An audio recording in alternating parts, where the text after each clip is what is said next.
കേരളത്തിൻ്റെ ബൗദ്ധപാരമ്പര്യം. പങ്കെടുക്കുന്നവർ Ajay S Shekhar, associate professor of English and founder coordinator of centre for Buddhist studies SSUS Kalady. Shibi Thekkeel, academic and researcher specializing in historical studies related to Kerala and Buddhism, Center for Buddhist Studies SSUS Kalady. S Joseph 4 പ്രശംസ നേടിയ കവിതാ സമാഹാരങ്ങളുള്ള ഒരു മലയാള കവിയാണ് S Joseph. Kerala സാഹിത്യ അക്കാദമിയിൽ നിന്നും Kanakasree award അദ്ദേഹത്തിന് ലഭിച്ചു. അദ്ദേഹത്തിൻ്റെ 2ാമത്തെയും 3ാമത്തെയും പുസ്തകങ്ങൾ പ്രശസ്ത ജേണലുകളിലും ആ വർഷത്തെ മികച്ച മലയാള പുസ്തകങ്ങളുടെ ചുരുക്കപ്പട്ടികയിലും ഇടയിൽ നേടി. മഹാരാജാസ് കോളേജിൽ അധ്യാപകനായി സേവനമനുഷ്ഠിക്കുന്നു. ഏകോപനം Ravi KP, professor HOD, Malayalam department, government arts and science college, Calicut.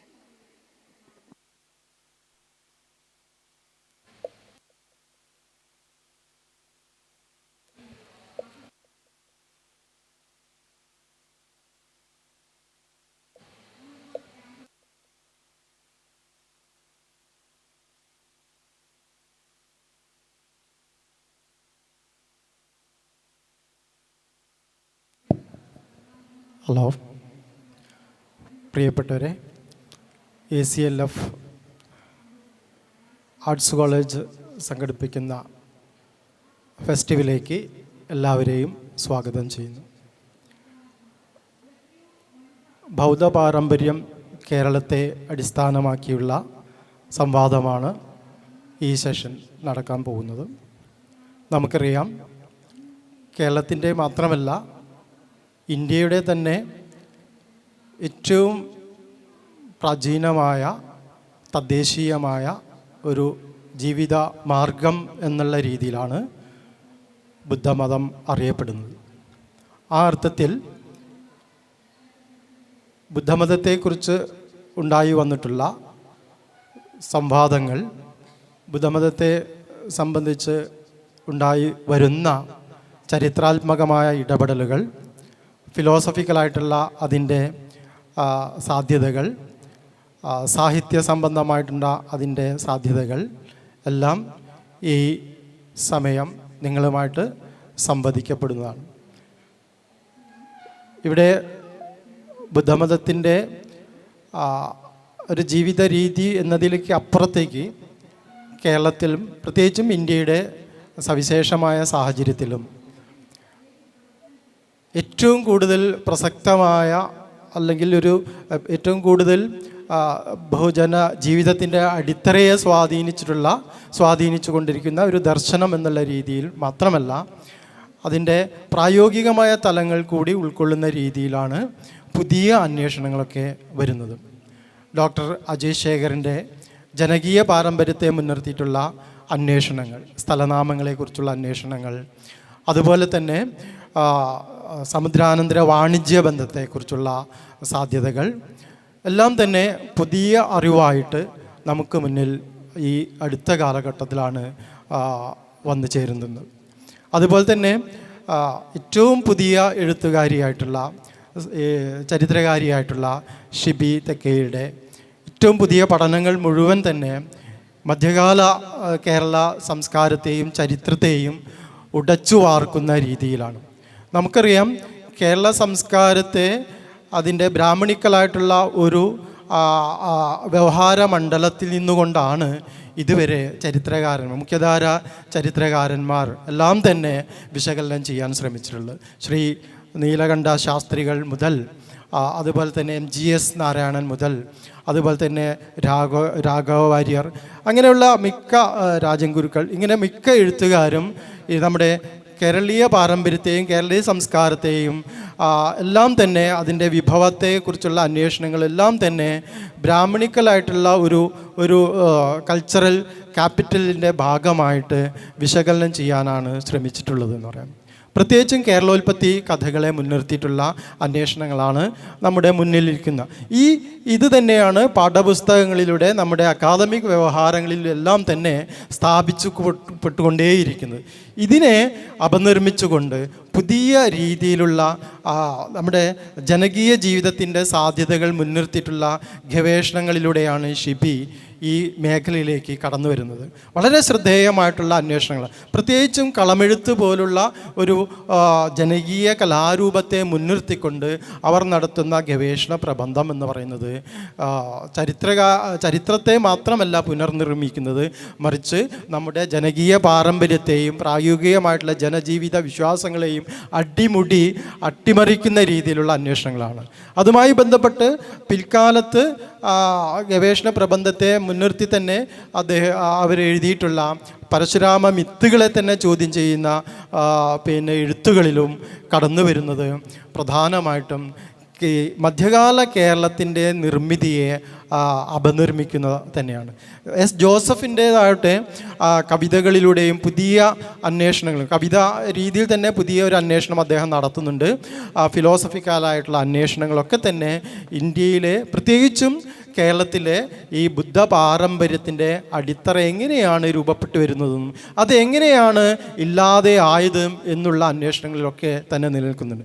പ്രത്യേകിച്ചും പുതിയ കാലഘട്ടത്തിൽ നമുക്കറിയാം ഇന്ത്യ എന്ന് പറയുന്നത് ഏകശിലാത്മകമായ ഒരു പ്രത്യയശാസ്ത്രത്തിലേക്കും പ്രത്യേകിച്ചും ബ്രാഹ്മണിക്കലായിട്ടുള്ള ഒരു ഹെജിമണിയുടെ അധികാരഘടനയിലേക്കും പോകുന്ന സമയത്ത് എല്ലാ തരത്തിലുള്ള ബഹുസ്വരങ്ങളെയും ഇല്ലായ്മ ചെയ്യുന്ന രീതിയിലുള്ള ഒരു പ്രക്രിയാപരമായ ചരിത്രമെഴുത്തും സാഹിത്യമെഴുത്തും ഒക്കെയാണ് നമ്മുടെ മുന്നിലുള്ളത്. ഈ അർത്ഥത്തിൽ വളരെ പ്രസക്തമായ ഒരു അന്വേഷണ മേഖല എന്നുള്ള രീതിയിലാണ് നമ്മൾ ഈ സെഷനെ കാണേണ്ടത്. ഇതുമായി ബന്ധപ്പെട്ട് ആദ്യമായി സംസാരിക്കാൻ വേണ്ടി പ്രിയപ്പെട്ട എഴുത്തുകാരിയെ, ചരിത്രകാരിയെ ഷിബിയെ ക്ഷണിക്കുന്നു.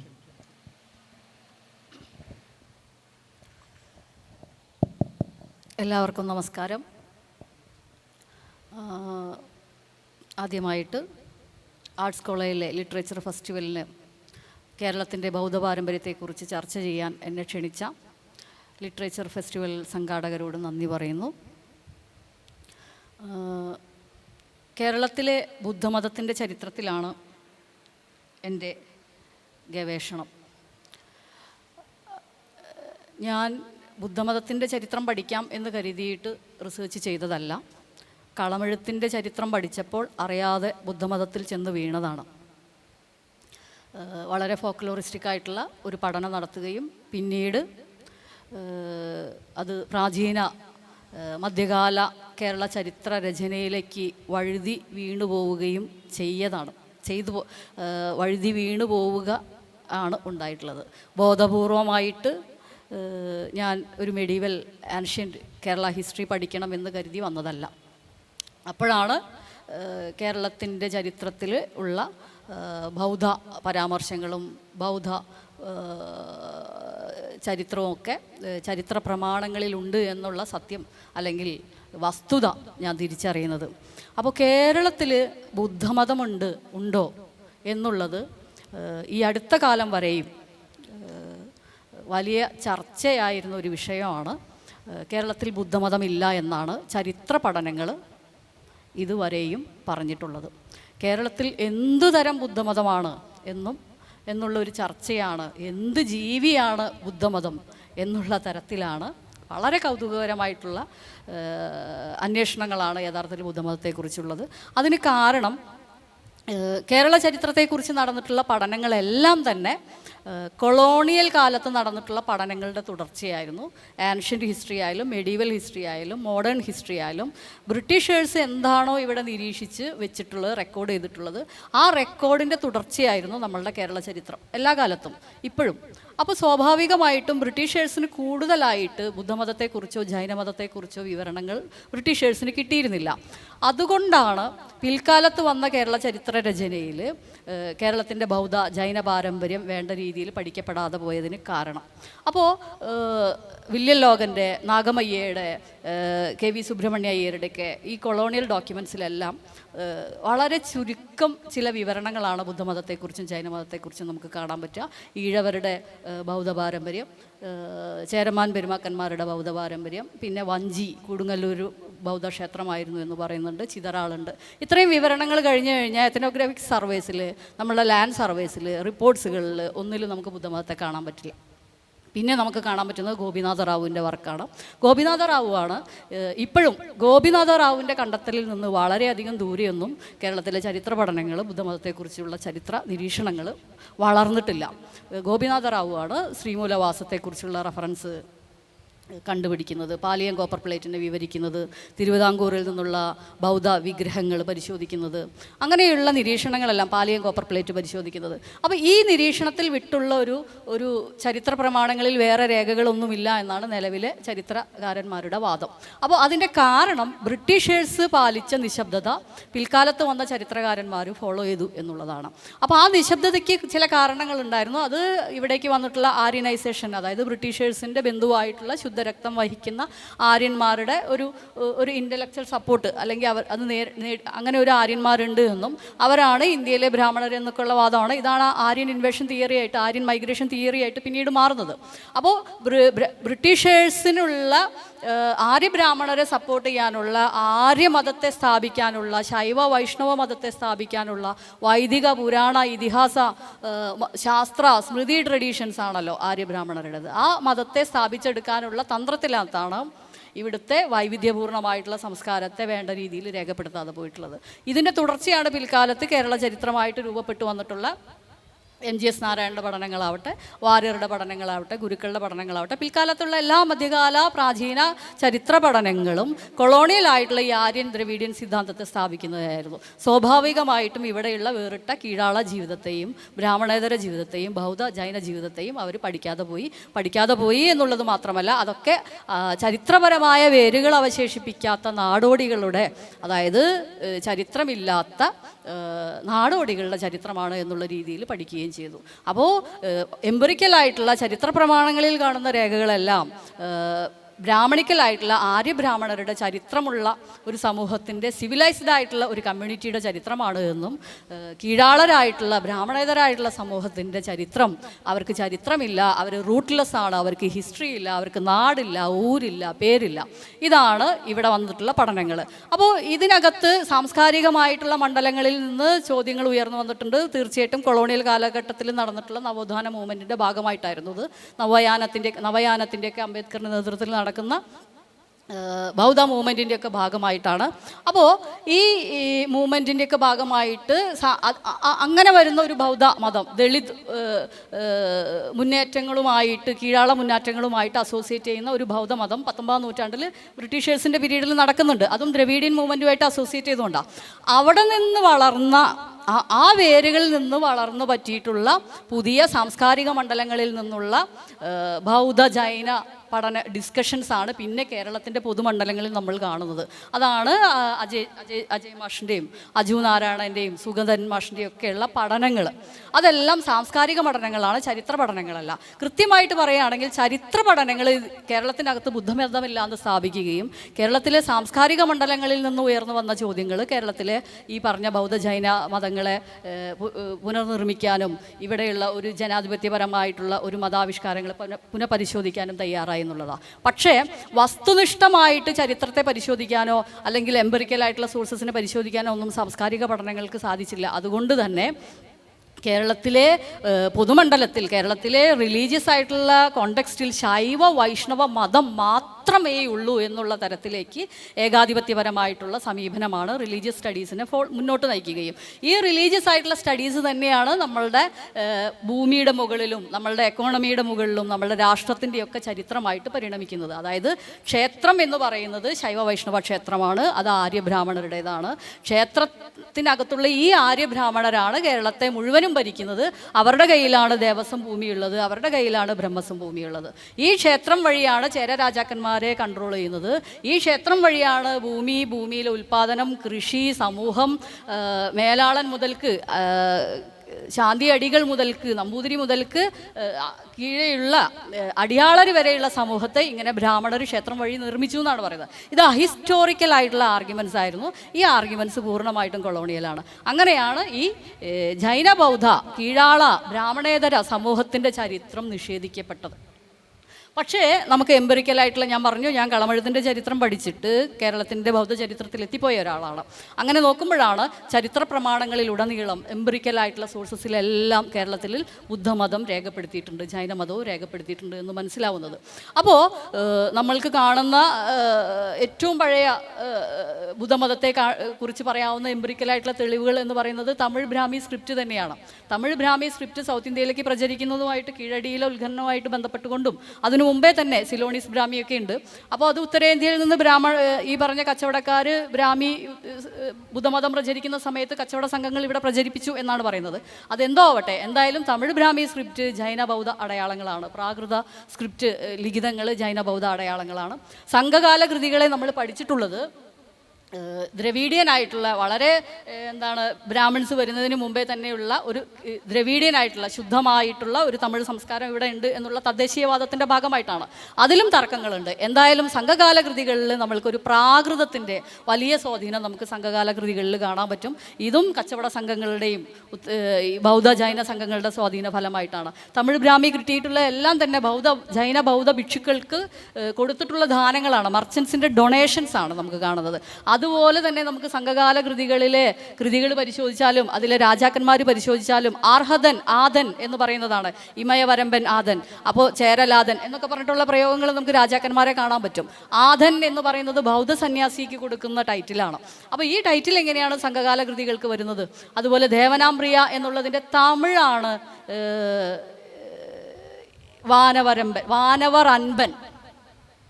അപ്പോൾ ഇത് അശോക ചക്രവർത്തിയും ശ്രീലങ്കൻ രാജാവായിട്ടുള്ള തിസ്സയും സ്വീകരിക്കുന്ന ടൈറ്റിലാണ്.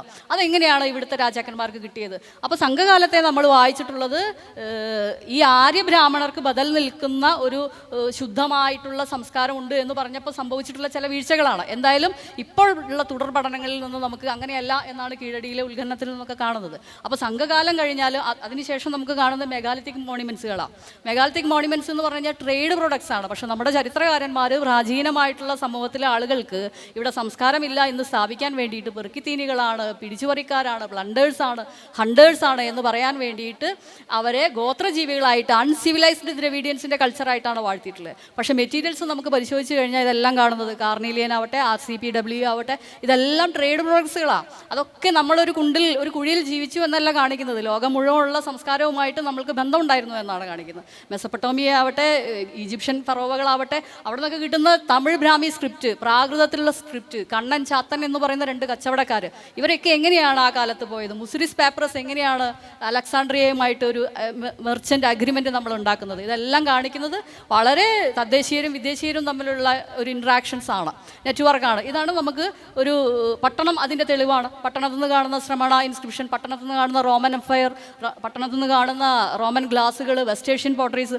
ചൈനീസ് വെയേഴ്സ്, ഇതെല്ലാം കാണിക്കുന്നത് വലിയൊരു ഇൻ്റർനാഷണൽ നെറ്റ്വർക്ക് നമുക്ക് ആൻഷ്യൻ പീരീഡിൽ തന്നെ കേരളത്തിന് സജീവമായിട്ടുണ്ടായിരുന്നു എന്നാണ്. കേരളത്തിലെ തുറമുഖം എന്ന് പറയുന്നത് പവിഴം വിളയുന്ന തുറയും സ്വർണം വിളയുന്ന മലയുമാണ് നമുക്കുണ്ടായിരുന്നത്. ഇതിൻ്റെ അധിപനാണ് ചേരൻ എന്നാണ് പറയുന്നത്. കച്ചവടക്കാരാണ്. അപ്പോൾ ഇങ്ങനെ ഉണ്ടായിരുന്ന ഒരു കച്ചവട പാരമ്പര്യത്തെ കേരളത്തിനകത്തുള്ള ചരിത്രകാരന്മാർ നിഷേധിക്കുകയും പ്രാചീനമായിട്ടുള്ള കേരളത്തിലെ സമൂഹത്തിലെ ആളുകൾക്ക് ചരിത്രമില്ല എന്നും റൂട്ട്ലെസ് ആണ് എന്നും ഹിസ്റ്ററി ഇല്ല എന്നും ഗോത്രജീവികളാണ് എന്നും സ്ഥാപിക്കുന്നത് ആര്യബ്രാഹ്മണർ മധ്യകാലത്ത് കുടിയേറിയപ്പോൾ അവരിവരെ സംസ്കാരമുള്ളവരാക്കി മാറ്റി എന്നുള്ള വാദം ഉണ്ടാക്കാൻ വേണ്ടിയിട്ടാണ്. ഈ വാദം കൊളോണിയലായിരുന്നു. അതാണ് പിൽക്കാലത്ത് വരുന്ന മധ്യകാല ചരിത്രകാരന്മാർ മുഴുവനും, MGS അടങ്ങുന്ന സ്കോളേഴ്സ് മുഴുവനും പിന്തുടരുന്നത്.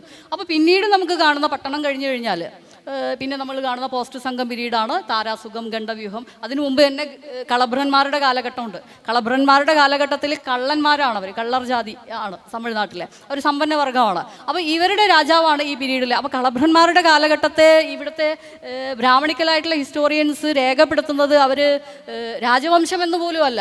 ഇൻസ്ക്രിപ്ഷൻസും ടെക്സ്റ്റുകളും നമുക്ക് അവൈലബിൾ ആണ്. ജൈന ബൗദ്ധ ടെക്സ്റ്റുകളെല്ലാം ഈ പീരീഡിലാണ് നടക്കുന്നത്. കളഭ്രന്മാരാണ് ജൈനമതത്തെയും ബൗദ്ധമതത്തെയും പാറ്റർണൈസ് ചെയ്യുന്നത്. പക്ഷേ വേദങ്ങളെയും ഇതിഹാസങ്ങളെയും പുരാണങ്ങളെയും ഈ പറഞ്ഞ ആര്യബ്രാഹ്മണരെയും പാറ്റർണൈസ് ചെയ്യാത്തതുകൊണ്ട് ഈ കാലഘട്ടത്തെ ഇരുണ്ട യുഗമായിട്ടാണ് ചരിത്രകാരന്മാർ രേഖപ്പെടുത്തിയിട്ടുള്ളത്. ഇത്രയേറെ രേഖകൾ അവശേഷിപ്പിച്ച ഒരു കാലത്തെ എങ്ങനെയാണ് ചരിത്രകാരന്മാർക്ക് ഇരുണ്ട യുഗമായിട്ട് മാറ്റാൻ പറ്റിയത്? അതിൻ്റെ കാരണം വൈദിക പാരമ്പര്യത്തെ അവർ പാറ്റർണൈസ് ചെയ്തില്ല, വൈദിക ബ്രാഹ്മണരെ പാറ്റർണൈസ് ചെയ്തില്ല എന്നുള്ളത് തന്നെയായിരുന്നു. അപ്പോൾ പോസ്റ്റ് സംഘം പീരീഡിലേക്ക് കടക്കുമ്പോൾ കളഭ്രന്മാരുടെ കാലഘട്ടം കഴിഞ്ഞു. പോസ്റ്റ് സംഘം പീരീഡ് ആകുമ്പോഴേക്കും നമുക്ക് ചിലപ്പതികാരമായി, മണിമേഖലയായി, കുണ്ടലകേശിയായി, നീലകേശിയായി, ഈ എപ്പിക്കുകളെല്ലാം തന്നെ ജൈന ബൗദ്ധ കാവ്യങ്ങളാണ്. സ്ത്രീകൾക്ക് ഇതിനകത്ത് റിച്വാലിറ്റിയിൽ പങ്കുണ്ട്. കൃത്യമായിട്ടുള്ള ഒരു ഇൻസ്റ്റിറ്റ്യൂഷണലൈസേഷൻ ഈ സമയത്ത് നടക്കുകയാണ് ചെയ്യുന്നത്. ടെമ്പിൾ ലിഖിതങ്ങൾ, ക്ഷേത്ര ലിഖിതങ്ങളാണ് പിന്നീട് നമുക്ക് കാണുന്ന സോഴ്സസ്. ക്ഷേത്രലിഖിതങ്ങളെ ഒറ്റ വായനയായിട്ടാണ് നമ്മൾ ചരിത്രകാരന്മാർ വായിച്ചിട്ടുള്ളൂ. അത് ബ്രാഹ്മണർക്ക് തീരെ എഴുതി കൊടുത്ത അടിയാധാരങ്ങളായിട്ട്. അങ്ങനെയല്ല ക്ഷേത്രലിഖിതങ്ങൾ നമുക്ക് നോക്കിയാൽ കാണാൻ പറ്റും. നമ്മൾ കാണുന്ന ലിറ്റററി എവിഡൻസിലും മറ്റ് ന്യൂമിസ്മാറ്റിക് എവിഡൻസിലൊക്കെ കാണുന്ന അതേ നേർപാതി തന്നെയാണ് ക്ഷേത്രലിഖിതത്തിലും കാണുക. സ്വാഭാവികമായിട്ടും ക്ഷേത്രത്തിനകത്ത് ക്ഷേത്രത്തിലെ ഡോക്യുമെൻസുകൾ രേഖപ്പെടുത്തും. സ്വാഭാവികമായിട്ടും അതിനകത്ത് ക്ഷേത്രത്തിൽ എന്ത് ചെലവ് നടത്തണം, എന്ത് ഫെസ്റ്റിവൽ നടത്തണം, പൂരം എന്തൊക്കെയാണ് അവിടെ നടത്തേണ്ടത്, വിളക്ക് നടത്തണം, ബലി കൊടുക്കണം, അങ്ങനെയുള്ള ഭൂതബലി, അങ്ങനെയുള്ള എല്ലാ റിച്വാലിറ്റിയും ക്ഷേത്രവുമായിട്ട് ബന്ധപ്പെട്ടുകൊണ്ട് നമുക്ക് കാണാൻ പറ്റും. എന്നത് ഒഴിച്ചു നിർത്തി കഴിഞ്ഞാൽ മധ്യകാല കേരളത്തിലുണ്ടായിരുന്ന എല്ലാ സമൂഹത്തിൻ്റെയും എല്ലാ സ്റ്റേറ്റിൻ്റെയും ഒരു ക്ഷേത്രരേഖയാണ് എന്ന് നമ്മൾ ക്രിറ്റിക്കലായിട്ട് തന്നെ വെച്ച് പരിശോധിച്ചുകൊണ്ട് തന്നെ വേണം അതിനെ പരിശോധിക്കാൻ എന്നേ ഉള്ളൂ.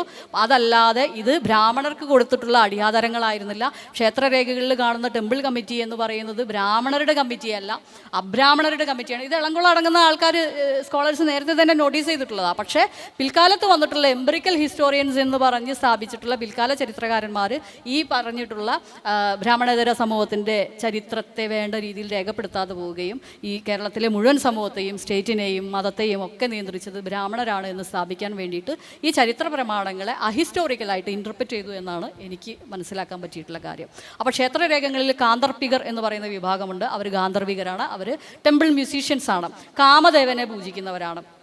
ഉത്തിരചാരണികൾ, പത്തിരചാരണികൾ എന്ന് പറഞ്ഞിട്ടുള്ള സ്ത്രീകൾ ക്ഷേത്രത്തിനകത്ത് എന്താണ് ചെയ്യുന്നതെന്ന് നമുക്കിപ്പോഴും അറിയില്ല. നങ്ങയാർമാരിൽ ഉത്തമകളുണ്ട്, മധ്യമകളുണ്ട്, അധമകളുണ്ട്. ഇവരൊക്കെ ചെയ്യുന്ന പണി എന്ന് പറയുന്നത് മധ്യമത്തിലും അധമത്തിലും ഡാൻസ് ചെയ്തു എന്ന് പറഞ്ഞു കഴിഞ്ഞാൽ അത് മൈഥുന ശൃംഗാര നൃത്തങ്ങളാണ്. അപ്പോൾ ക്ഷേത്രത്തിനകത്ത് ഇപ്പോൾ കാണുന്ന പുരാണിക്കായിട്ടുള്ള ടെമ്പിൾസ്, പുരാണിക്കായിട്ടുള്ള റെഫറൻസുകളെല്ലാം പിൽക്കാലത്ത് ബ്രാഹ്മണവൽക്കരണത്തിൻ്റെ ഭാഗമായിട്ട് വന്നു എന്നേ നമുക്ക് മനസ്സിലാക്കാൻ പറ്റുള്ളൂ. ലോകപ്പെരുഞ്ചെട്ടിയാർ എന്ന് പറഞ്ഞിട്ട് നമുക്ക് വീരരാഘവ പട്ടയത്തിൽ ഒരു റെഫറൻസ് ഉണ്ട്. പെരുഞ്ചെട്ടിയാർ ശ്രീലങ്കയിൽ ബുദ്ധനാണ്, ബുദ്ധദേവനാണ്. അഞ്ഞൂറ്റുവരുടെ പള്ളി എന്ന് പറയുന്നത് ബൗദ്ധക്ഷേത്രമാണ്. അഞ്ഞൂറ്റുവര് കേരളത്തിനകത്ത് അഞ്ഞൂറ്റുവരെ നമ്മൾ MGS അടയാളപ്പെടുത്തുന്നത് പോലീസായിട്ടും അല്ലെങ്കിൽ ഈ പറഞ്ഞ ക്ഷേത്രത്തിൻ്റെ ഒരു ലോക്കൽ ഗാർഡിയൻസ് ആയിട്ടാണ് പറയുന്നത്. പക്ഷേ എരിവീരപ്പട്ടിണം പോലുള്ള ഇൻസ്റ്റിറ്റ്യൂഷൻസിലെല്ലാം നമ്മൾക്ക് കാണുന്നത് ഇതിൻ്റെ ബൗദ്ധ കണക്ഷൻസ് ആണ്. അപ്പോൾ ക്ഷേത്രത്തിലെ അമ്പലവാസികൾ എന്നറിയപ്പെടുന്ന ആളുകൾ ആരാണ് നമ്മൾ ഇതുവരും പഠിച്ചിട്ടില്ല. അവരുടെ വലിയ നെറ്റ്വർക്ക് കാണുന്നത് അത് ജൈന ബൗദ്ധ എംപ്ലോയീസ്, ജൈന ബൗദ്ധ മതക്കാരാണ്. അവരെ സപ്രസ് ചെയ്യുന്ന രേഖകളാണ് ക്ഷേത്രരേഖകൾ എന്നാണ് മനസ്സിലാക്കാൻ പറ്റുന്നത്. പിൽക്കാലത്ത് വരുന്ന മണിപ്രവാള കൃതികളിലും പിന്നീട് വരുന്ന എല്ലാ ഡോക്യുമെൻസിലും നമ്മൾക്ക്, അതായത് അതിപ്രാചീന കാലം മുതൽക്ക് കൊളോണിയൽ കാലം വരെയുള്ള ഡോക്യുമെൻസിൽ നമ്മൾക്ക് ഇവിടുത്തെ ജൈന ബൗദ്ധ ട്രഡീഷൻസിൻ്റെ ചരിത്രം എംപിറിക്കൽ സോഴ്സസിൽ കാണാൻ പറ്റുന്നുണ്ട് എന്നാണ് ഈ മേഖലയിൽ അറിയാതെ എത്തിപ്പെട്ടുപോയ ഒരാൾ എന്ന നിലയ്ക്ക് എനിക്ക് മനസ്സിലാക്കാൻ സാധിച്ചിട്ടുള്ളത്. ഇതാണ് വളരെ ജനറലായിട്ടുള്ള കേരളത്തിൻ്റെ എംപിറിക്കൽ സോഴ്സസിലുള്ള ബുദ്ധമതത്തിൻ്റെ ചരിത്രം. ഈ ഹിസ്റ്റോറിയോഗ്രാഫിയിൽ ഇതെങ്ങനെ വന്നു എന്നുള്ളതുമാണ് ഇപ്പം ഞാൻ അവതരിപ്പിച്ചിട്ടുള്ളത്. കൂടുതൽ സംശയങ്ങൾ ഡിസ്കഷൻ്റെ സമയത്ത് മറുപടി പറയാമെന്ന് കരുതുന്നു. നന്ദി ഷിബി. ബുദ്ധമതത്തിൻ്റെ സാർവലൗകിക ദർശനത്തെക്കുറിച്ച് അന്വേഷിച്ചു കൊണ്ടിരിക്കുന്ന കവിയാണ് S. ജോസഫ്. നിങ്ങൾക്കെല്ലാവർക്കും അറിയാം, ബുദ്ധമതം ലോകത്തിന് നൽകിയിട്ടുള്ള ഏറ്റവും വലിയ സംഭാവന എന്ന് പറയുന്നത് അതിൻ്റെ സാഹോദര്യവും സ്വാതന്ത്ര്യം, അതുപോലെ തന്നെ മൈത്രി എന്നുള്ള തലത്തിലാണ്. ഡോക്ടർ BR അംബേദ്കർ ഇന്ത്യൻ ഭരണഘടന എഴുതുന്ന വേളയിൽ അദ്ദേഹം ഈ ഭരണഘടനയിലേക്ക് എഴുതി ചേർക്കാൻ ഉദ്ദേശിച്ചിരുന്ന ഒരു ആശയം എന്ന് പറയുന്നത് മൈത്രിയുടേതാണ്. പക്ഷേ മൈത്രി നമ്മുടെ ജീവിതത്തെ എങ്ങനെയെല്ലാം സ്വാധീനിക്കുന്നുവെന്നും ഇന്ത്യൻ ജനകീയ പാരമ്പര്യത്തിൽ അതെങ്ങനെയാണ് നിലനിൽക്കുന്നതെന്നും അദ്ദേഹം സവിസ്തരം ഉദാഹരണ സഹിതം പറയുന്നുണ്ട്. പക്ഷേ മൈത്രി എന്നുള്ള വാക്ക് നമ്മൾ പലപ്പോഴും നമ്മുടെ ജീവിത വ്യവഹാരത്തിൽ നിന്ന് മാറ്റി നിർത്തുകയാണ്.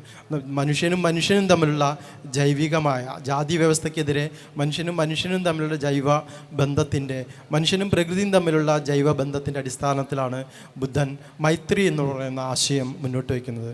S. ജോസഫ് കവിയാണ്. അദ്ദേഹം ഈ മേഖലയിൽ ഒരു കവിത രചിച്ചു കൊണ്ടിരിക്കുന്നുണ്ട് ബുദ്ധിസത്തെക്കുറിച്ചിട്ട്. ഈ ആശയവുമായിട്ട് ബന്ധപ്പെട്ട് സാർവലൗകികമായ ഒരു വീക്ഷണം എങ്ങനെയാണ് ബുദ്ധൻ മുന്നോട്ട് വെച്ചത്?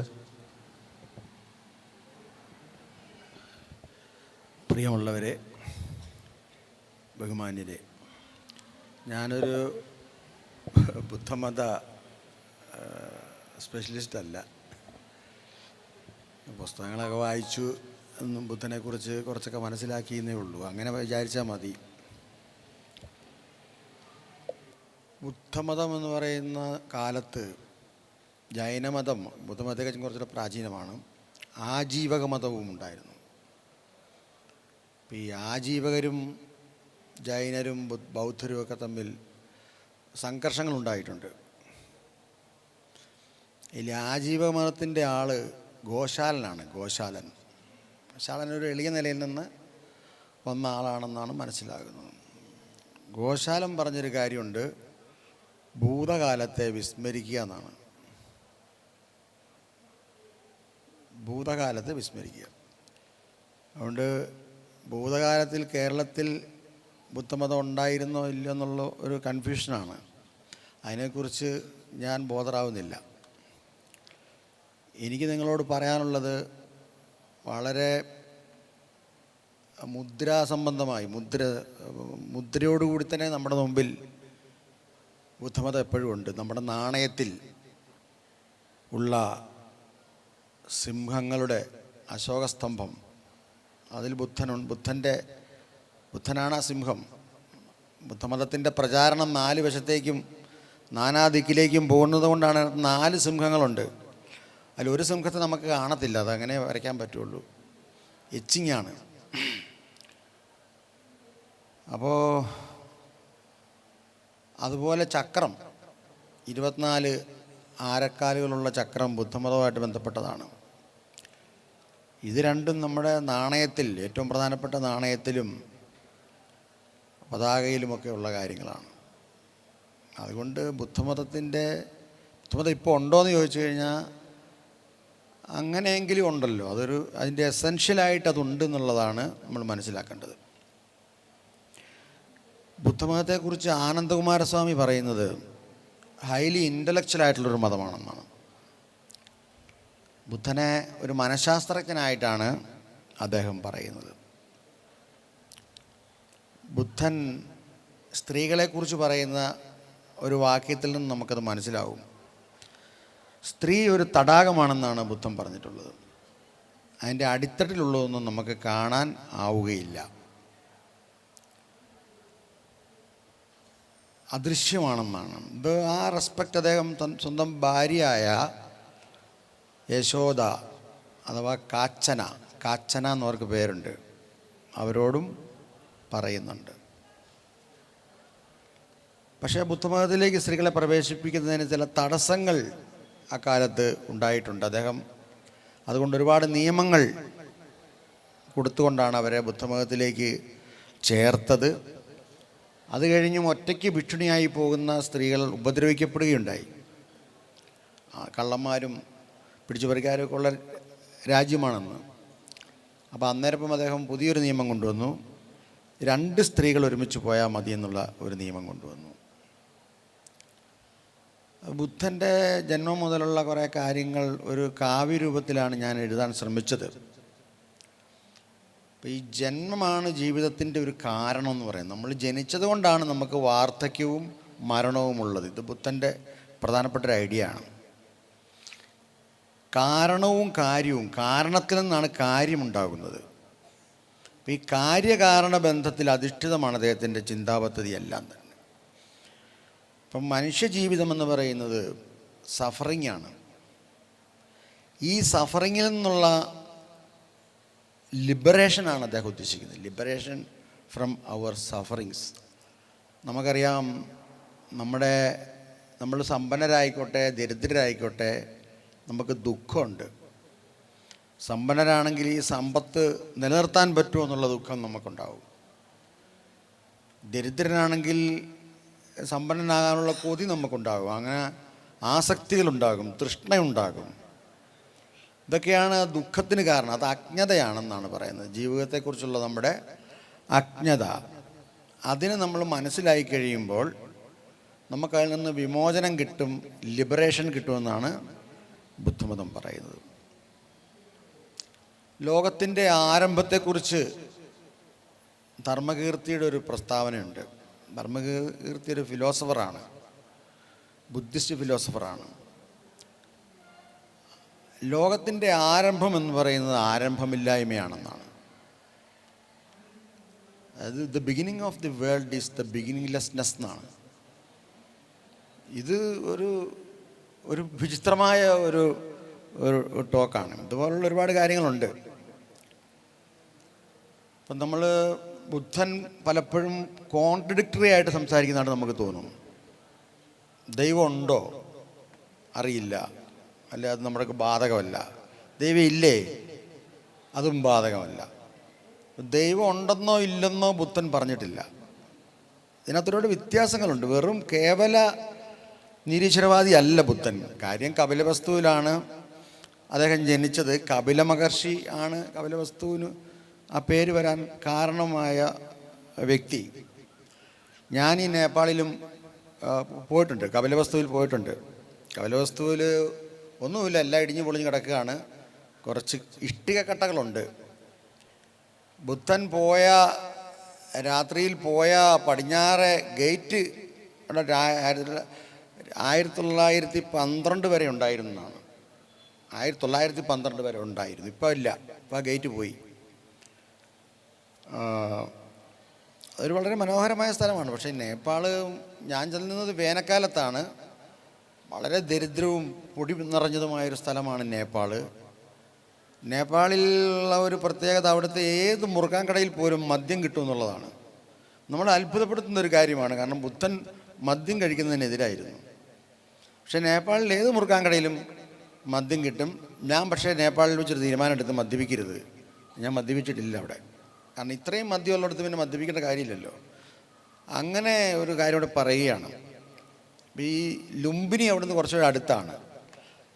ഇതുപോലെ നേപ്പാളിൽ ഈ കപിലവസ്തുവായിട്ട് ബന്ധപ്പെട്ട സ്ഥലത്ത് ഞാൻ 3 ബുദ്ധന്മാരുടെ സ്മാരകങ്ങൾ കാണുകയുണ്ടായി.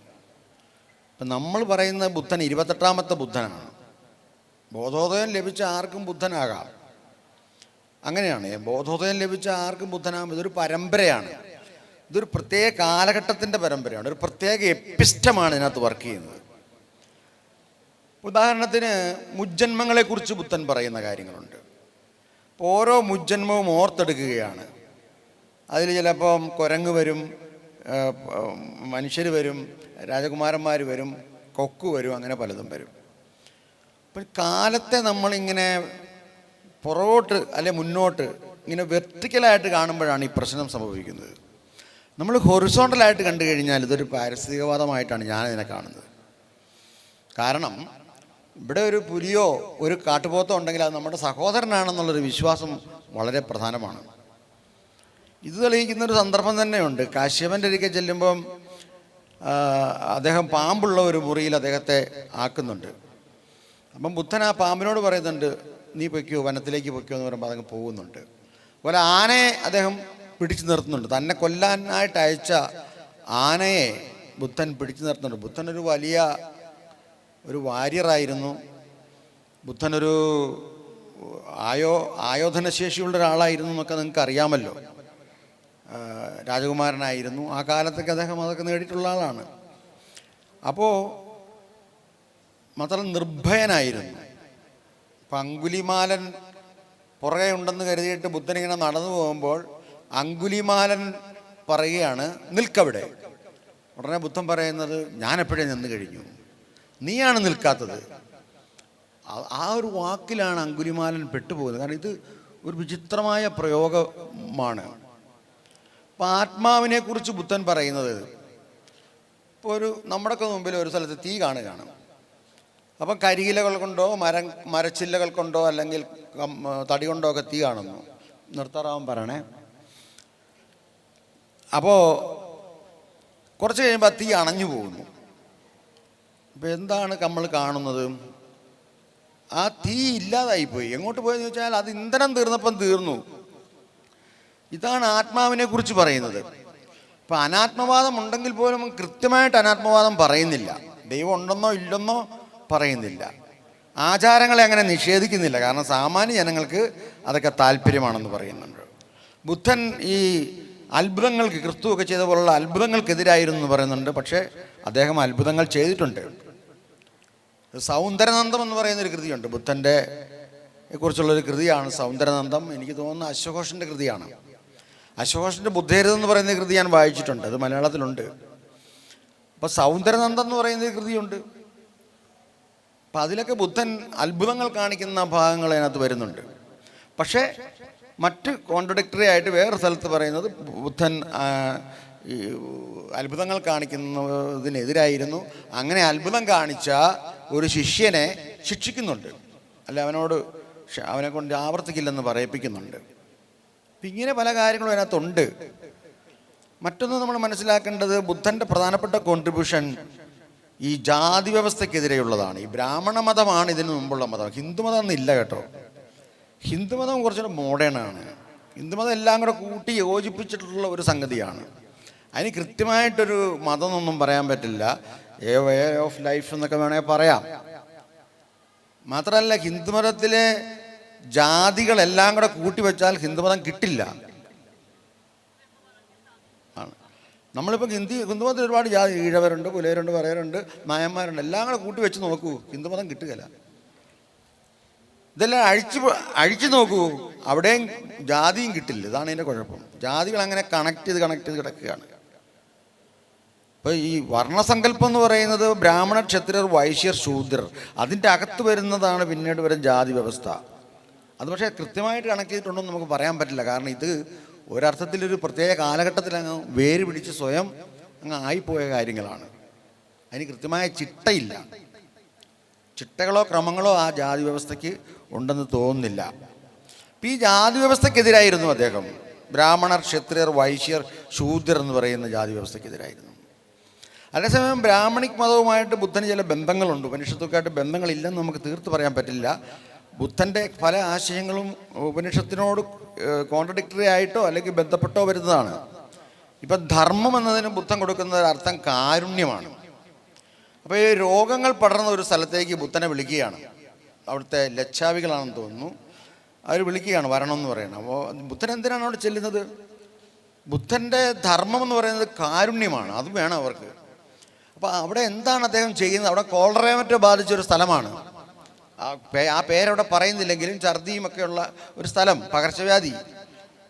അവിടെ ചെന്നിട്ട് ബുദ്ധൻ പറയുന്നത് എന്താ? ഈ അഷ്ടമാർഗങ്ങളാണ് ശരിയായ ജീവിതം, ശരിയായ ചിന്ത, ശരിയായ സ്പീച്ച്, ശുദ്ധി, വൃത്തി, ഇങ്ങനെയുള്ള കാര്യങ്ങളാണ്. അത് കഴിച്ചു കഴിഞ്ഞാൽ പിന്നെ പാർശ്വവ്യാധി വരില്ലെന്നാണ്.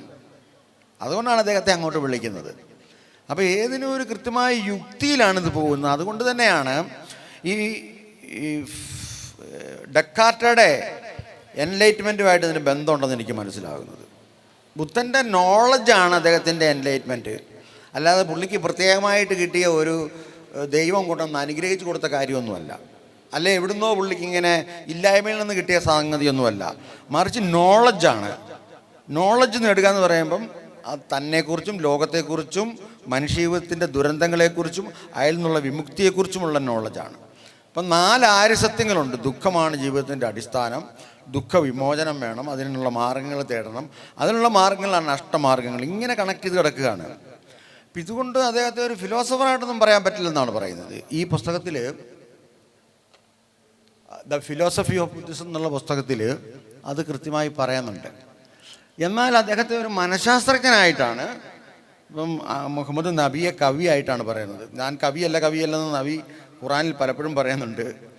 അതേസമയം ഖുറാനിൽ അദ്ദേഹത്തെ കവിയാക്കാൻ ശ്രമിച്ചിരുന്നല്ലോ. കവിയല്ലെന്ന് പുള്ളി പലപ്പോഴും പറയുന്നുണ്ട്. അതുപോലെ ക്രിസ്തുവിനെയും കവിയായിട്ടാണ് ആനന്ദകുമാരസ്വാമി കാണുന്നത്.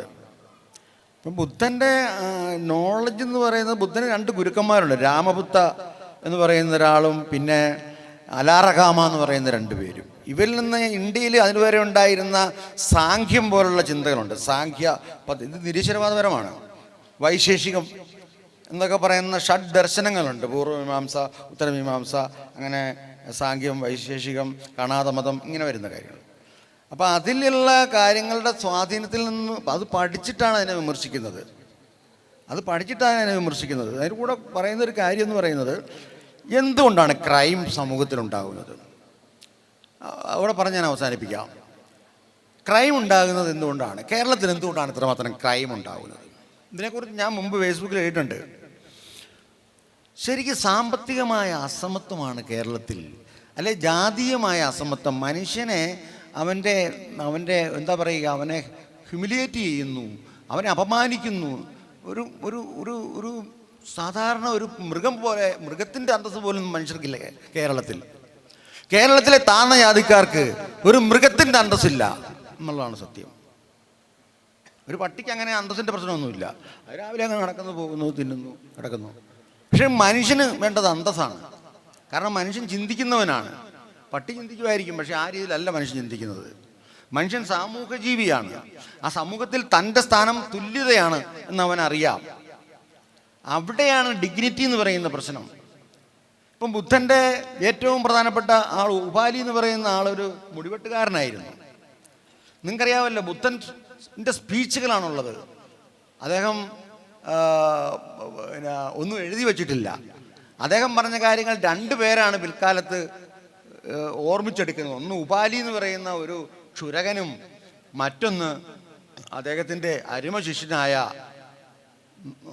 ആർഹത പദവി പോലും എത്താത്ത, ഒരിക്കലും ആർഹത പദവി പോലും എത്തിയിട്ടില്ല ബുദ്ധൻ ജീവിച്ചിരിക്കുന്ന കാലത്ത്, ആനന്ദനുമാണ്. ഇങ്ങനെയൊക്കെയുള്ള കാര്യങ്ങളാണ് നമ്മൾ ഇതിനകത്തുനിന്ന് മനസ്സിലാക്കേണ്ടത്. ഞാൻ പിന്നെ സമയം കിട്ടുകയാണെങ്കിൽ ഇതിനകത്ത് ഞാനൊരു കാവ്യം എഴുതിക്കൊണ്ടിരിക്കുകയാണ് ബുദ്ധനെക്കുറിച്ച്. അത് പകുതിയേ ആയുള്ളൂ. ബാക്കി ഇനി എന്നാണോ എന്ന് എനിക്ക് അറിഞ്ഞുകൂടാതെ ഇങ്ങനെ ഇരിക്കുകയാണ്. അപ്പം ഇവിടുന്ന് എന്തെങ്കിലും ക്ലൂ കിട്ടുമെന്ന് വിചാരിച്ചാണ് ഞാൻ ഇരിക്കുന്നത്. ഏതായാലും ഞാൻ മൈക്ക് കൈമാറുന്നു. കേരളത്തിൻ്റെ ബൗദ്ധ പാരമ്പര്യത്തിൻ്റെ സാംസ്കാരിക അടിത്തറയെ വളരെ സവിശേഷമായി അന്വേഷിക്കുന്ന പുസ്തകങ്ങൾ രചിച്ചിട്ടുള്ള ഡോക്ടർ അജയ് ശേഖർ, അദ്ദേഹത്തിൻ്റെ പുത്തൻ കേരളം എന്ന് പറയുന്ന പുസ്തകം ബുദ്ധമതത്തിൻ്റെ ജനകീയ പാരമ്പര്യത്തെ കണ്ടെടുക്കുന്നതാണ്. ഈ ജനസിൽ ഒരുപാട് പുസ്തകങ്ങൾ പുതിയ കാലഘട്ടത്തിൽ ഉണ്ടായിക്കൊണ്ടിരിക്കുന്നുണ്ട്. കെ എൻ ഗണേശൻ്റെ തഥാഗതൻ പോലുള്ള പുസ്തകങ്ങളൊക്കെ ഈ മേഖലയിലുള്ള, അതുപോലെ പവൻ മാഷിൻ്റെ പുസ്തകങ്ങൾ ഒക്കെ ബുദ്ധിസത്തിൻ്റെ പുതിയ അന്വേഷണം, എന്തുകൊണ്ട് ബുദ്ധൻ പുതിയ കാലഘട്ടത്തിൽ വീണ്ടും വീണ്ടും പുനരവതരിപ്പിക്കപ്പെടുന്നു എന്നതിൻ്റെ പ്രസക്തി, സാമ്രാജ്യത്വവും അതുപോലെ തന്നെ വർണ്ണ ജാതി വ്യവസ്ഥയും വീണ്ടും വീണ്ടും തിരിച്ചു കൊണ്ടുവരാനുള്ള ശ്രമം അതിഭീകരമായി നടക്കുന്നു എന്ന് തന്നെയാണ്. ആ മേഖലയിൽ പുതിയ അന്വേഷണവുമായിട്ട് ബന്ധപ്പെട്ടാണ് അജയ് ശേഖർ നിലനിൽക്കുന്നത്. ജനകീയ പാരമ്പര്യത്തെ, പ്രത്യേകിച്ചും സ്ഥലനാമ ചരിത്രവുമായിട്ട് ബന്ധപ്പെട്ട് പട്ടണം, കീഴടി, ഇവിടെ ഷിബി ടീച്ചർ പറഞ്ഞതുപോലെ കീഴടിയിലെയും പട്ടണം ഗവേഷണവും ഒക്കെ ആയിട്ട് ബന്ധപ്പെട്ട് ബുദ്ധിസ്റ്റ് പാരമ്പര്യത്തിൻ്റെ ഒരു വളരെ പ്രാചീനമായ, അത് ഭാഷാപരമായും മനഃശാസ്ത്രപരമായിട്ടും ഭാഷാശാസ്ത്ര സംബന്ധമായും ഒക്കെയുള്ള അന്വേഷണ മേഖലകളിലേക്ക് കൊണ്ടുപോകുന്ന വളരെ സവിശേഷമായ അന്വേഷണമാണ് അജയ് ശേഖർ മാഷ് നടത്തിക്കൊണ്ടിരിക്കുന്നത്. മാഷെ ഇക്കാര്യത്തിൽ സംസാരിക്കാൻ വേണ്ടി ക്ഷണിക്കുന്നു. എല്ലാവർക്കും എൻ്റെ വന്ദനം. വളരെ സന്തോഷകരമായ ഒരു മുഹൂർത്തമാണ്, പ്രത്യേകിച്ചും ആർട്സ് കോളേജിൻ്റെ ഈ ലിറ്ററേച്ചർ ഫെസ്റ്റിവലിൽ ഇത്തരത്തിലുള്ള ബുദ്ധിസത്തെക്കുറിച്ച് ഇന്ത്യയുടെയും ഏഷ്യയുടെയും കേരളത്തിൻ്റെയും ഒക്കെ തന്നെ ആധാരമായിരിക്കുന്ന, സംസ്കാരത്തിൻ്റെ ആധാരമായിട്ടുള്ള ബുദ്ധിസത്തെക്കുറിച്ചുള്ള ഒരു ചർച്ച, പ്രത്യേകിച്ചും കേരളത്തിൻ്റെ ബൗദ്ധ പാരമ്പര്യങ്ങളെയും സംസ്കാരത്തെക്കുറിച്ചുമുള്ള ഒരു ചർച്ച നടത്തിയതിന് ഞാൻ ഇതിൻ്റെ സംഘാടകരെ പ്രത്യേകിച്ചും എൻ്റെ സ്നേഹവും അഭിനന്ദനവും അറിയിക്കുകയാണ്. യഥാർത്ഥത്തിൽ കേരളത്തെക്കുറിച്ചുള്ള ആദ്യ പരാമർശം തന്നെ ചരിത്രത്തിലെയും പുരാവസ്തുക്കളിലെയും ഒക്കെ തന്നെ ലിഖിത വിജ്ഞാനീയത്തിലെയൊക്കെ ആദ്യത്തെ പരാമർശം തന്നെ നടത്തുന്നത് മഹാനായ അശോകനാണ് എന്ന് നമുക്കറിയാം. അപ്പോൾ അശോകൻ്റെ 2ാമത്തെയും 13ാമത്തെയും ലിഖിതങ്ങളിലാണ്, ശിലാലിഖിതങ്ങളിലാണ്, ഇഡിക്റ്റുകളിലാണ് കേരപുത്തോ, കേതലപുത്തോ എന്നൊക്കെ പാലി ഭാഷയിൽ ധമ്മലിപികളിൽ ഇവിടെ പറഞ്ഞ ബ്രാഹ്മി എന്ന് പിൽക്കാലത്ത് വളരെ ആധുനിക കാലത്ത് ഓറിയൻ്റലിസ്റ്റുകളും ഇൻഡോളജിസ്റ്റുകളും ഒക്കെ വിളിച്ച ബ്രാഹ്മി എന്ന് പറയുന്ന അശോകൻ ബ്രാഹ്മി, അല്ലെങ്കിൽ യഥാർത്ഥ പേര് ധമ്മലിപി എന്നുള്ളതാണ്. ബുദ്ധൻ്റെ ധമ്മത്തെക്കുറിച്ച് ഇവിടെ പറഞ്ഞു. അപ്പോൾ നീതിചിന്ത തന്നെയാണ്, കാരുണികമായ നൈതികമായ ചിന്തയാണ് ധമ്മം എന്ന് പറയുന്നത്. അപ്പോൾ ആ ധമ്മത്തെ പ്രചരിപ്പിക്കാൻ വേണ്ടി അശോകൻ ഉപയോഗിച്ച ലിപി, ഫെനീഷ്യൻ ലിപിയിൽ നിന്നൊക്കെ പ്രാചീന ഇന്ത്യയിൽ വികസിച്ച് വന്നിട്ടുള്ള ഒരു ലിപിയാണ് ബ്രാഹ്മി. അത് ഇൻഡസ് വാലിയിലേക്ക് പോലും അതിൻ്റെ പഴക്കം പറയുന്നുണ്ട്. ഇപ്പോൾ ഇവിടെ കവി എസ് ജോസഫ് പറഞ്ഞു, 28ാമത്തെ ബോധോദയപ്രാപ്തി നേടിയ ബുദ്ധനാണ് ഗൗതമ ബുദ്ധൻ എന്ന് പറയുന്നത്.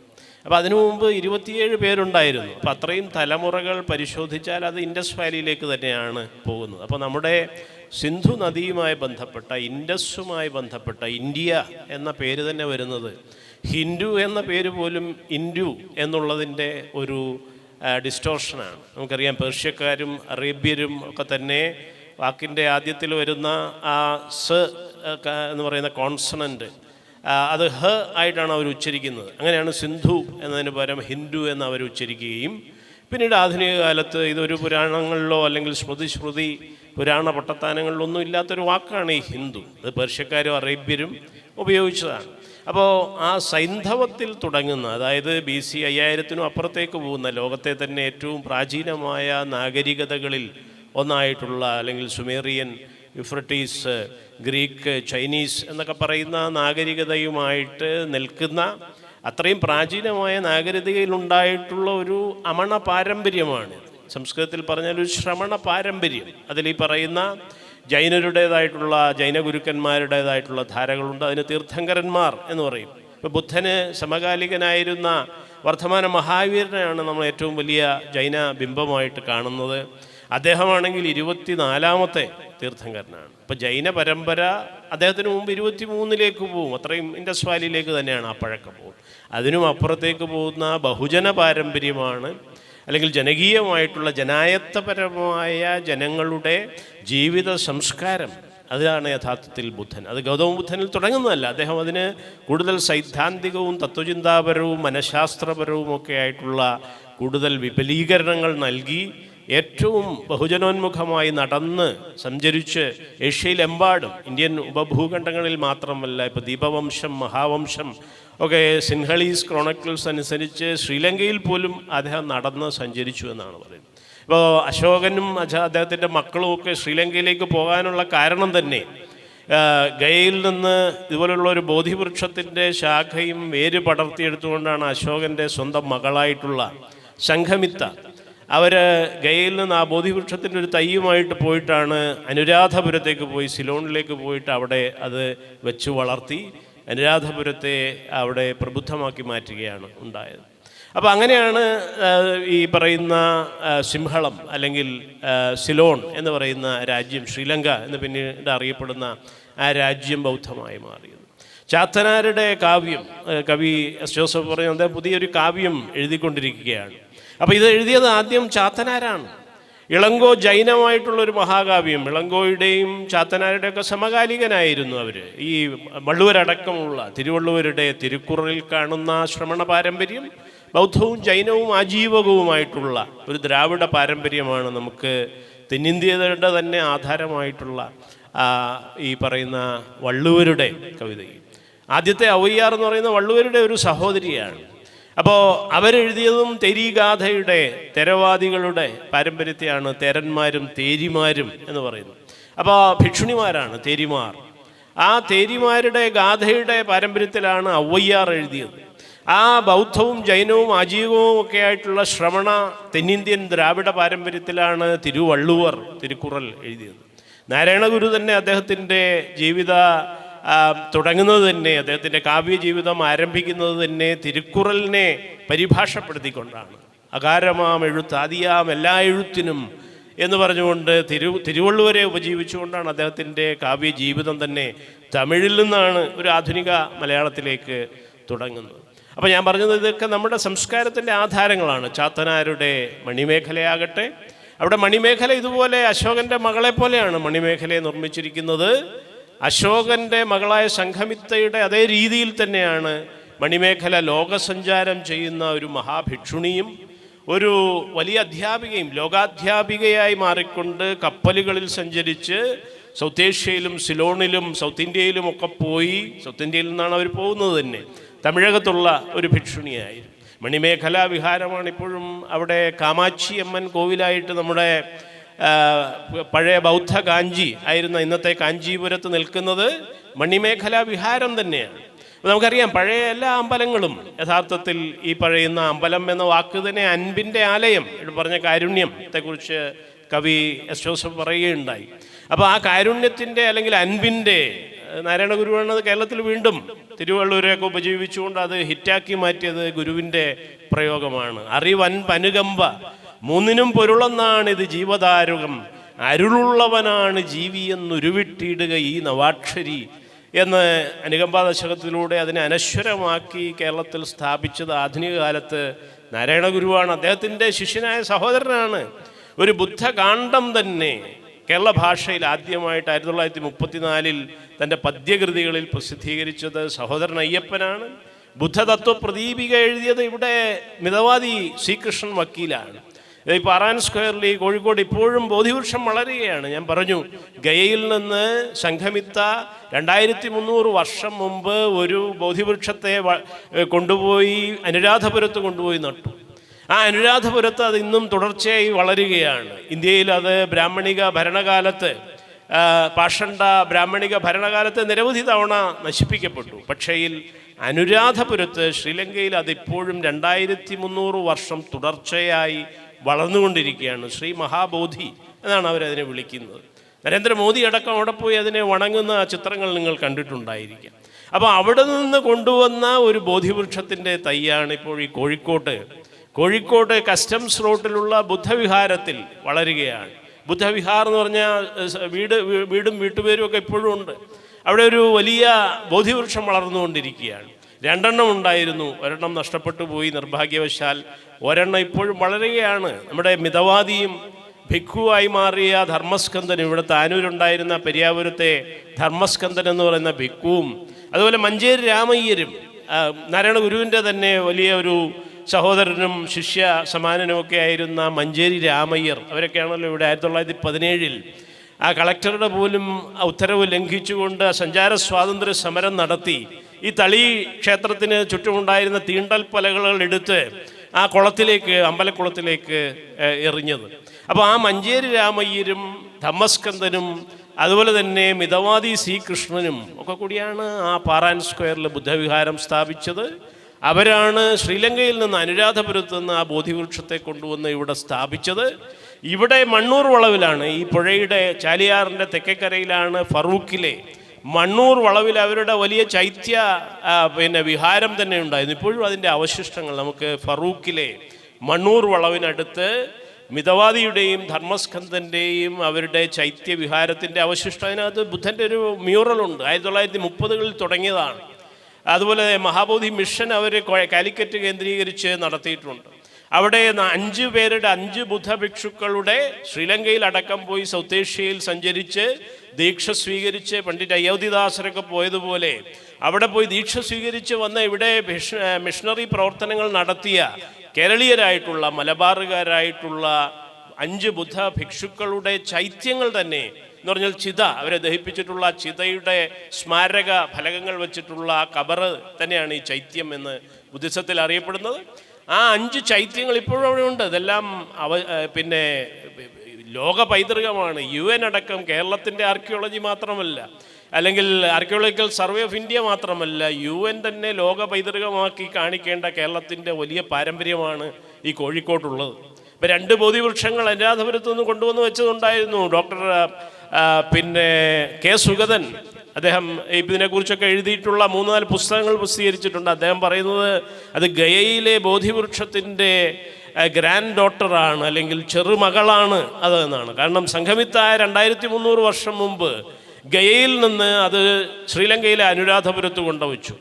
അവിടെ നിന്ന് 20-ാം നൂറ്റാണ്ടിൻ്റെ തുടക്കത്തിൽ മിതവാദിയും ധർമ്മസ്കന്ദനും മഞ്ചേരി രാമയ്യരും കൂടെ അത് വീണ്ടും അവിടുന്ന് ഒരു ശാഖ മുളപ്പിച്ചു കൊണ്ടുവന്ന് ഇവിടെ കോഴിക്കോട്ട് മലബാറിൻ്റെ ഈ തീരത്ത് കൊണ്ടുവന്ന് വെച്ചു. ലൈറ്റ് ഹൗസിന് വളരെ അടുത്താണ്, ലോക പൈതൃകമാണ്. അപ്പോൾ ഇത്തരത്തിൽ എല്ലാ സ്ഥലങ്ങളിലും, മലബാറിൽ മാത്രമല്ല, തിരുവിതാംകൂറിൻ്റെ കാര്യം ഞാൻ പറയുന്നില്ല, കൊച്ചിയിലെ കാര്യം ഞാൻ പറയുന്നത്, ജോൺ ബ്രിസ്റ്റോ ആണ് ആധുനിക കൊച്ചിയുടെ ഭൂമിയെ നിർമ്മിച്ച.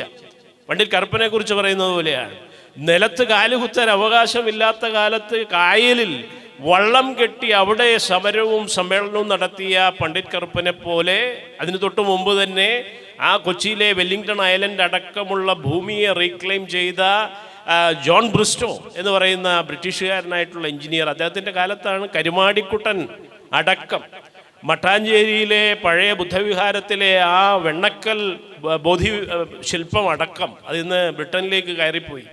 പിൽക്കാലത്ത് ബ്രിട്ടനിലേക്ക് പോയി ജോൺ ബ്രിസ്റ്റോ എടുത്ത് വെച്ചിരുന്നതാണ്. ജോൺ ബ്രിസ്റ്റോ തന്നെയാണ് കരുമാടിക്കുട്ടനെ അവിടുന്ന് എടുത്തത്. കുട്ടനാട്ടിലെ മണ്ണിൽ പുതഞ്ഞു കിടന്ന പകുതി തകർക്കപ്പെട്ട കരുമാടിക്കുട്ടനെ എടുത്ത് പ്രതിഷ്ഠിച്ചത് ജോൺ ബ്രിസ്റ്റോ ആണ്. അതുപോലെ നമുക്കറിയാം അലക്സാണ്ടർ കണ്ണിങ്ഹാം, ജെയിംസ് പ്രിൻസപ്പ്, അവരുടെയൊക്കെ. അതുപോലെ തന്നെ നമുക്കറിയാം ഇവിടെ അശ്വഘോഷനെ കുറിച്ച് കവി ഇവിടെ പറഞ്ഞു.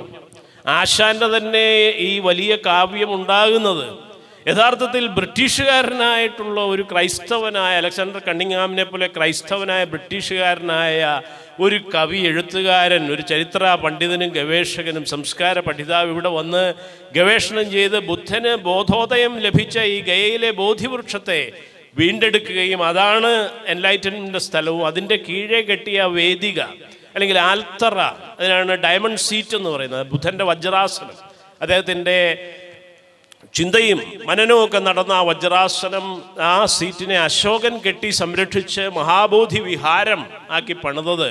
അത് പിൽക്കാലത്ത് 16-ാം നൂറ്റാണ്ടോടുകൂടി അത് ഹിന്ദു ശൈവ സന്യാസിമാരുടെ ഇപ്പോൾ കുംഭമേള നടത്തി ഇവിടെ നടക്കുന്ന ആ കുംഭമേള അടക്കം നടത്തുന്ന ശൈവ സന്യാസിമാരുടെയൊക്കെ നിയന്ത്രണത്തിലായിപ്പോയി.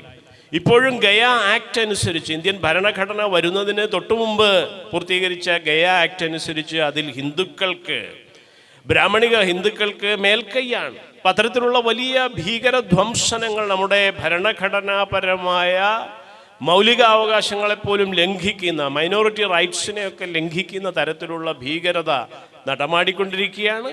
സമഗ്രാധിപത്യം എന്ന് പറയുന്ന ഭീകരത, ഒലിഗാർക്കിയുടെ ഭീകരത, പുതിയ വിദ്യാഭ്യാസ നയത്തിൻ്റെ അതിഭീകരത, ഇതെല്ലാം കൂടി നമ്മളെ വളഞ്ഞ് ഇല്ലാതാക്കിക്കൊണ്ടിരിക്കുകയാണ്. ആധുനികമായ ഒരു ഇന്ത്യ, പ്രൊഫസർ ഗോപാൽ ഗുരു ഇവിടെ രാവിലെ പറഞ്ഞ മൈത്രീപൂർണമായിട്ടുള്ള സാഹോദര്യമുള്ള ഒരു ഇന്ത്യ, അംബേദ്കർ വിഭാവനം ചെയ്ത ഇന്ത്യ അസാധ്യമായിരിക്കുന്ന ഒരു സന്ദർഭത്തിലാണ് ഈ പറഞ്ഞ ഒരു വിപുലമായിട്ടുള്ള നമ്മുടെ അടിസ്ഥാന ബഹുജന പാരമ്പര്യത്തിലേക്ക് അംബേദ്കർ തന്നെ സ്വയം ദീക്ഷ സ്വീകരിച്ചുകൊണ്ട് ഇന്ത്യയിൽ ഏകനായി പുനർനിർമ്മിച്ച ഒരു പ്രബുദ്ധമായ ഇന്ത്യയുടെ അടിസ്ഥാന പാരമ്പര്യം സഹോദരൻ അയ്യപ്പനും നാരായണ ഗുരുവും മിതവാദി കൃഷ്ണനും ഒക്കെ കൂടി കേരളത്തിൽ ഉയർത്തിക്കൊണ്ടുവന്ന ഈ പാരമ്പര്യം, അയോധ്യദാസ പണ്ഡിതർ തമിഴകത്ത് തെന്നിന്ത്യയിൽ പിന്നെ ആദ്യമായിട്ട് തന്നെ, അംബേദ്കർക്ക് മുമ്പ് തന്നെ, അല്ലെങ്കിൽ സഹോദരനും മിതവാദിക്കുമൊക്കെ തന്നെ മുമ്പ് തന്നെ അയോധ്യദാസ പണ്ഡിതർ 19-ാം നൂറ്റാണ്ടിൽ തന്നെ ഇന്ദിരർ ദേശ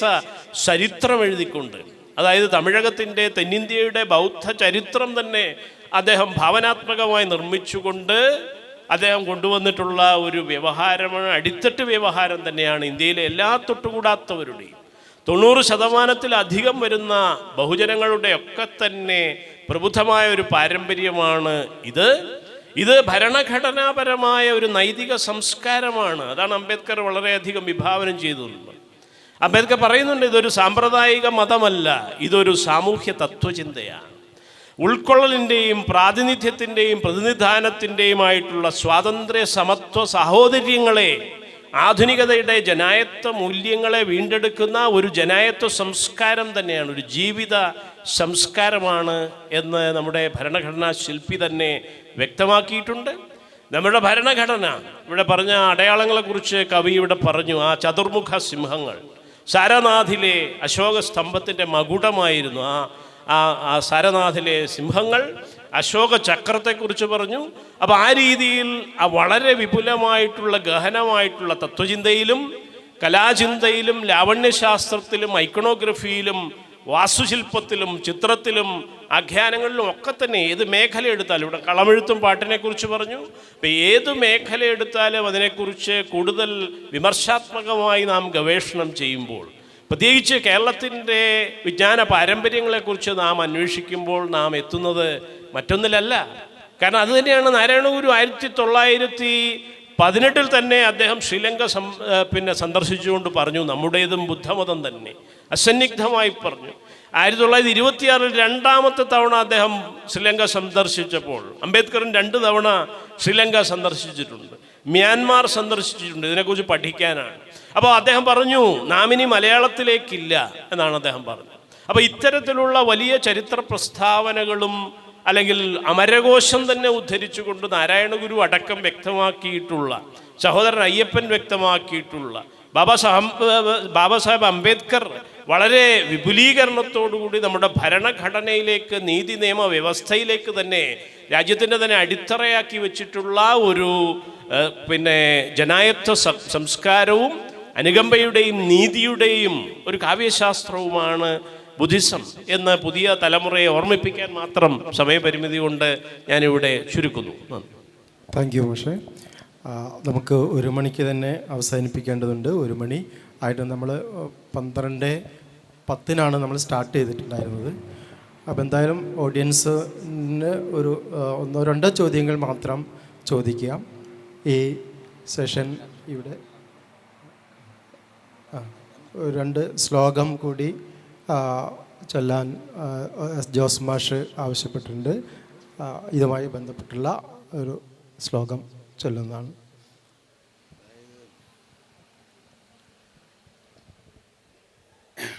ഈ ബുദ്ധൻ ഈ വനത്തിൽ തപസ് ചെയ്തുകൊണ്ടിരുന്ന കാലത്ത് അദ്ദേഹം ഇലകളാണ് ഭക്ഷിച്ചെന്നൊരു കഥയുണ്ട്. അത് തെറ്റാണ്. ബുദ്ധവചനാമൃതം എന്ന് പറയുന്ന ഒരു പുസ്തകത്തിൽ അത് വിശദമായി പറയുന്നുണ്ട്. അത് ഞാൻ ശ്ലോകരൂപത്തിലായിട്ടാണ് ഇതിലെഴുതിയിരിക്കുന്നത്. ഇത് ശ്ലോകമൊന്നും മാത്രമൊന്നുമല്ല, ഗദ്യവും മലയാള പദ്യമൊക്കെ ഉണ്ട് കേട്ടോ. അങ്ങേയറ്റം തനിച്ചായി വസനരഹിതനായി, വസനം എന്ന് പറഞ്ഞാൽ വസ്ത്രം, അങ്ങേയറ്റം തനിച്ചായി വസനരഹിതനായി വൻ കൊടും കാട്ടിൽ ജീവിച്ചക്കാലം ഭീതനാം ഞാൻ ചെറിയൊരു രവമോ കേൾക്കുകിൽ തിന്നുവാനായി കാട്ടിൽ കാണുന്ന കായും കനികളും ഇലയും പായലും പുല്ലുമെല്ലാം മുള്ളിന്മേലേ കിടക്കും. ചില സമയം എഴുന്നേറ്റ് ഞാനങ്ങ് നിൽക്കും. ഭയമുണ്ടായിരുന്നു അദ്ദേഹത്തിനെന്ന് പറയുന്നുണ്ട്. ചെറിയ പശുക്കളുടെ ചാണകം അദ്ദേഹം കഴിച്ചിരുന്നു എന്ന് പറയുന്നുണ്ട്. അദ്ദേഹം അക്കാലത്ത് നിരഞ്ജന നദിയിലൂടെ ഒഴുകി വരുന്ന ശവങ്ങളുടെ തുണികൾ എടുത്തിട്ട് അത് കഴുകിയാണ് ധരിച്ചത് എന്ന് പറയുന്നുണ്ട്.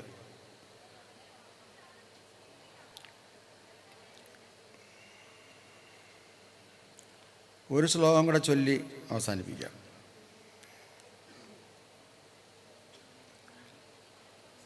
ഈ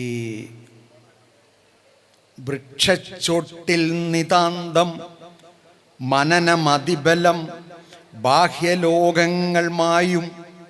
ഈ ധ്യാനത്തിൽ വരുന്നത് ബാഹ്യലോകം മാഞ്ഞു പോവുകയാണ്. മെഡിറ്റേഷൻ 4 തരത്തിലുണ്ട് ബുദ്ധമതത്തിൽ കേട്ടോ. 4ാമത്തെ തരത്തിലെത്തുമ്പോഴാണ് നമ്മൾ നിർവ്വാണത്തിലെത്തുന്നതെന്നാണ്. അത് പ്രാക്ടീസ് ചെയ്യണം, അല്ല സ്വന്തമായിട്ട് ചെയ്യാവുന്ന കാര്യമല്ലത്. അത് ബുദ്ധിസ്റ്റുകളിൽ നിന്നും പ്രാക്ടീസ് ചെയ്തെടുക്കാൻ പറ്റുകയുള്ളൂ. എങ്കിൽ ജീവിതത്തിലെ ദുഃഖങ്ങളൊക്കെ പോകും കേട്ടോ. നമുക്കൊക്കെ ഉള്ള ദുഃഖങ്ങളൊക്കെ പോകും. വൃക്ഷച്ചോട്ടിൽ നിതാന്തം മനനം അതിബലം ബാഹ്യലോകങ്ങൾ മായും. സൂര്യൻ ചന്ദ്രൻ ഗ്രഹങ്ങൾ സകലതും അകമേയായിടും. പ്രപഞ്ചം മുഴുവൻ നമ്മുടെ ഉള്ളിലാകും. ദൂരെ നിന്നേ കാണുന്നു നാം പടർന്നും ഹരിത വിപുലമായി അർത്ഥവൃത്തത്തിലായും ജ്ഞാനത്തിൻ വൃക്ഷമേകം. നമ്മൾ ദൂരം നോക്കുമ്പോൾ ഒരു മരം ഇങ്ങനെ നിൽക്കുകയാണ്, അതിൻ്റെ അടിയിലാണ് ബുദ്ധൻ. അതാണ് ദൂരെ നിന്നേ കാണുന്നു നാം പടർന്നും ഹരിത വിപുലമായി അർത്ഥവൃത്തത്തിലായും ജ്ഞാനത്തിൻ വൃക്ഷമേകം കരുണ ചൊരിയുമാ ബോധിസത്തൻ്റെ നാളം. ബുദ്ധ ടൂബിയാണ് ബോധിസത്തൻ. സത്തൻ എന്ന് പറയുന്നത് പാലി ഭാഷയിലാണ്. ബോധിസത്വൻ, സത്വൻ എന്ന് പറയുമ്പോൾ രൂപം, രൂപി എന്നൊക്കെ അർത്ഥത്തിലാണ്. Thank you very much. Thank you മാഷെ. നമ്മുടെ സെഷൻ ഇവിടെ അവസാനിപ്പിക്കുകയാണ്. ഈ സെഷൻ ബൗദ്ധ കേരളത്തിൻ്റെ ചരിത്ര അടിത്തറയെക്കുറിച്ച്, ചരിത്രാത്മകമായ അടിത്തറയിൽ നിന്നുകൊണ്ടാണ് ഷിബി ടീച്ചർ സംസാരിച്ചത്. അതുപോലെ തന്നെ അതിൻ്റെ ഫിലോസഫിക്കലായിട്ടുള്ള സാർവലൗകികമായ സത്യവുമായിട്ട് ബന്ധപ്പെട്ടാണ് ജോസഫ് മാഷ് സംസാരിച്ചത്. അതിൻ്റെ ജനകീയമായ പാരമ്പര്യത്തെ മുൻനിർത്തിയിട്ട് ബൗദ്ധ പാരമ്പര്യത്തിൻ്റെ കേരള സംസ്കാരത്തെ പരിചയപ്പെടുത്താനാണ് അജയ് ശേഖർ മാഷ് ശ്രമിച്ചിട്ടുള്ളത്. ഇവിടെ കേട്ട എല്ലാവർക്കും നന്ദി പ്രകാശിപ്പിക്കുന്നു. അതോടൊപ്പം ഇതിൽ പങ്കെടുത്ത എല്ലാ ഗസ്റ്റുകൾക്കും നന്ദി രേഖപ്പെടുത്തിക്കൊണ്ട് നിർത്തുന്നു. നന്ദി, നമസ്കാരം.